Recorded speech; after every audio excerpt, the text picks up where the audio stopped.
തെരഞ്ഞെടുപ്പ് പ്രചാരണം ശക്തമായിരിക്കെ കോൺഗ്രസിൽ വീണ്ടും മുഖ്യമന്ത്രിയാരെന്ന ചർച്ച. UDF അധികാരത്തിൽ വന്നാൽ രമേശ് ചെന്നിത്തല മുഖ്യമന്ത്രിയാകുമെന്ന മുതിർന്ന കോൺഗ്രസ് നേതാവ് PJ കുര്യൻ പറഞ്ഞു. ജനാധിപത്യ പാർട്ടിയായതിനാൽ അഭിപ്രായങ്ങൾ ഉണ്ടാകുമെന്നായിരുന്നു KC വേണുഗോപാലിന്റെ മറുപടി.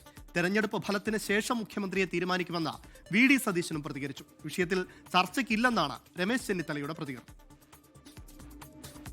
മുതിർന്ന നേതാവ് PJ കുര്യന്റെ അഭിപ്രായ പ്രകടനത്തോടെ സംസ്ഥാനത്തെ കോൺഗ്രസിൽ വീണ്ടും മുഖ്യമന്ത്രി ചർച്ച സജീവമായിരിക്കുകയാണ്. തിരുവല്ലയിലെ തിരഞ്ഞെടുപ്പ് യോഗത്തിലാണ് രമേശ് ചെന്നിത്തല മുഖ്യമന്ത്രിയാകണമെന്ന് PJ കുര്യൻ അഭിപ്രായ പ്രകടനം നടത്തിയത്. രമേശും വേദിയിലുണ്ടായിരുന്നു.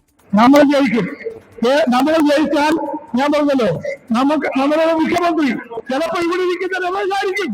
തിരഞ്ഞെടുപ്പ് പ്രചാരണം മുറുകിയ ഘട്ടത്തിൽ വിഷയം വഴിതിരിഞ്ഞു പോകുമെന്ന് തിരിച്ചറിഞ്ഞ നേതൃത്വം കരുതലോടെയാണ് പ്രതികരിച്ചത്. UDFന്റെ മുഖ്യമന്ത്രി സ്ഥാനാർത്ഥി എന്നുള്ള ഇപ്പോൾ ഒരു ചർച്ച ഉണ്ടായിരിക്കുകയാണ്. ചർച്ചകളൊക്കെ വന്നോട്ടെ, ഒരു കുഴപ്പമില്ല, സങ്കടപ്പെടണ്ട. ചർച്ച വഴിതിരിച്ചുവിടാനുള്ള സാധ്യത മുന്നിൽ കണ്ടായിരുന്നു പ്രതിപക്ഷ നേതാവിന്റെയും പ്രതികരണം. അഖിലേന്ത്യാ കോൺഗ്രസ് കമ്മിറ്റിക്ക് ഒരു പ്രൊസീജിയർ ഉണ്ട്.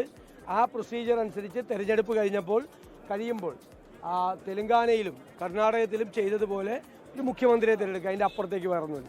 തന്റെ പേര് ഉയർത്തിക്കാട്ടിയുള്ള ചർച്ചയെ പരസ്യമായി പിന്തുണയ്ക്കാൻ രമേശ് ചെന്നിത്തലയും കൂട്ടാക്കിയില്ല. ഇതൊന്നും ഇപ്പൊ ചർച്ച ചെയ്യേണ്ട വിഷയമല്ല. ഇപ്പൊ നമ്മൾ ഗവൺമെന്റ് വരിക, കേരളത്തിലെ ജനങ്ങളുടെ ആഗ്രഹം ഒരു പുതിയ ഗവൺമെന്റ് വരിക എന്നുള്ളതാണ്. മുഖ്യമന്ത്രി ആരാകുമെന്നതിനെ ചൊല്ലി കോൺഗ്രസിൽ തർക്കമാണെന്നാണ് LDFന്റെ പ്രചാരണം. അത് ശരിവെക്കപ്പെടുന്ന തരത്തിലായിരുന്നു PJ കുര്യന്റെ അഭിപ്രായ പ്രകടനം. 24 തിരുവനന്തപുരം.